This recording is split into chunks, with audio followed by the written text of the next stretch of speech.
Parenting হওয়া উচিত হলো কৌশল। বাবা-মা যেটা হয় স্পন্টেনিয়াস রিঅ্যাকশন করে। অর্থাৎ হলো ছেলে-মেয়ে যে আচরণটা করছে সেই আচরণে রাগ হওয়ার জন্য সে রাগ করছে। তার সাথে আ আ মানে আবেগে ভেসে যেতে হলে ভেসে যাচ্ছে। যা চাচ্ছে হয়তোবা ম্যানেজ করতে পারছে না বলে। কাজেই এক্ষেত্রে আসলে বাচ্চার ক্ষেত্রে প্রত্যেকটা সিদ্ধান্তের ক্ষেত্রে প্যারেন্টস এর আসলে চিন্তা করা প্রয়োজন যে আমি যে এখন এই জিনিসটা দিচ্ছি বা এখন এই জিনিসটা তাকে অ্যালাও করছি বা দিচ্ছি না বা না করছি, এটার ফার্দার কনসিকুয়েন্স টা কি? সেই বিষয়টাকে একটু কিন্তু মানে মাথায় রাখা উচিত এবং এই সম্পর্কে যেহেতু আত্মমর্যাদার ব্যাপার আসে, আগে ছিল কিন্তু অনলি লাভ। এখন থাকবে হলো লাভ অ্যান্ড রেসপেক্ট। অর্থাৎ হলো এই সময় বাচ্চারা অলরেডি লাভ ব্যাপারে সিকিউর। হুম। আমার মা-বাবা আমাকে ভালোবাসে এবং এ ব্যাপারে তাদের কোনো কাজে এই নিড অত থাকে না। তার যেটা নিড থাকে তার হলো রেসপেক্ট এর নিড থাকে এবং এই যে তার নিজস্ব চিন্তা, নিজস্ব আবেগ, নিজস্ব ভাবনা, এই ভাবনা, আবেগ এই জায়গাগুলা কিন্তু সে রেসপেক্ট এর জায়গাটায় অর্থাৎ সে হয়তোবা ভুল বলছে। সে হয়তোবা চুল নীল রং করতে চাচ্ছে। অথবা সে একটা ড্রেস পড়তে চাচ্ছে, একটা ছেঁড়া জিন্স পড়তে চাচ্ছে। এটা হয়তো আমাদের ফ্যামিলির সাথে ভ্যালুজ এর সাথে যাচ্ছে না হুম, হুম। এবং মানে ডেফিনিটলি বাবা-মা এটাকে প্রহিবিট করবে। কিন্তু কিভাবে করছে? হ্যাঁ, যখন রিঅ্যাক্ট করে করছে, যখন তাকে অসম্মান করে করছে, তখন কিন্তু সে এটাকে অ্যাকসেপ্ট করছে না এবং কনফ্লিক্ট টা বেশি হয়ে যাচ্ছে।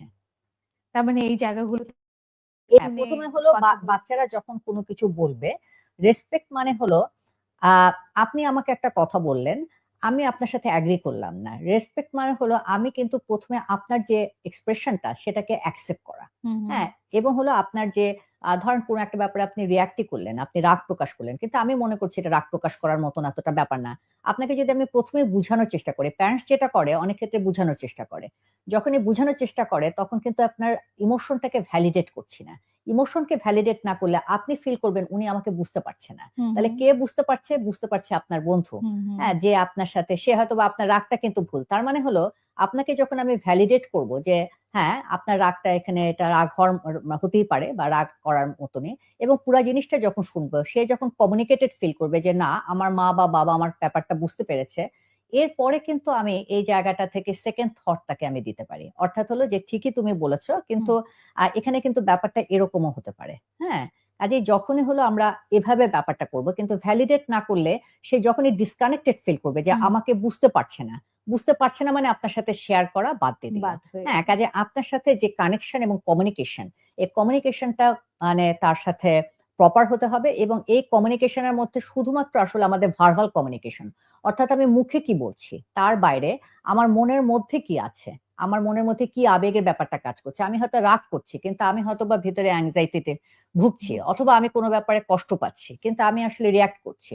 আমি হয়তো বলছি যে, "তুমি আমার চাইতে আমার ভাইকে বেশি ভালোবাসো।" সেটাতে আমি ব্লেম করে বলছি যে, "তুমি কেমন মা?" আমি হুম, হয়তোবা তার হুম, সাথে হুম। ব্লেমই করছি। মা যেহেতু মনে করছে যে, "আরে আমি তো দুজনকে একই রকমের ভালোবাসি।" তখন সে হয়তোবা মানে তার এই রিঅ্যাকশনটা দেখছে যে, আমার সাথে সে খুব অ্যাগ্রেসিভলি ব্যবহার করছে। তার মানে তখন হয়তোবা বলল যে, "তোমার সাথে তো করবই। তুমি তো একটা বেয়াদব।" হুম, হুম, হ্যাঁ? হুম। মা কিন্তু এটা বলতে চায়নি। কাজেই যখনই সে তাকে বেয়াদব বলল, যেহেতু এ সময় তার সেলফ এস্টিম তৈরি হয়, সেলফ কনসেপ্ট তৈরি হয়। এই যে ভিতরে নিয়ে নিল, তার মধ্যে কিন্তু সে কিন্তু অ্যাকসেপ্ট করে ফেলল যে আমি আসলে বেয়াদব। মা আসলে সত্যি হুম, হুম, বেয়াদব হুম। বলেই তো মা আমাকে তাহলে হুম, হুম, ভালোবাসে হুম। না। অর্থাৎ হলো আমরা যখন হলো বাচ্চার সাথে কমিউনিকেট করব, তার আন্ডারলাইন ইমোশন আসলে কি ব্যাপারটা করছে। তুমি আমাকে আমার চাইতে আমার ভাইকে ভালোবাসো। আমি রিঅ্যাক্ট করে বলছি যে, "তুমি কেমন মা?" তার মানে আমি কষ্ট পাচ্ছি। I want your love and care. হুম, হুম, তার হুম। মানে হলো মা-বাবার বুঝতে হচ্ছে তাহলে কোন জায়গায় গ্যাপ হচ্ছে যার কারণে তার সাথে সে ফিল করছে। কাজেই সে অ্যাসুরেন্স টা দেওয়া দরকার।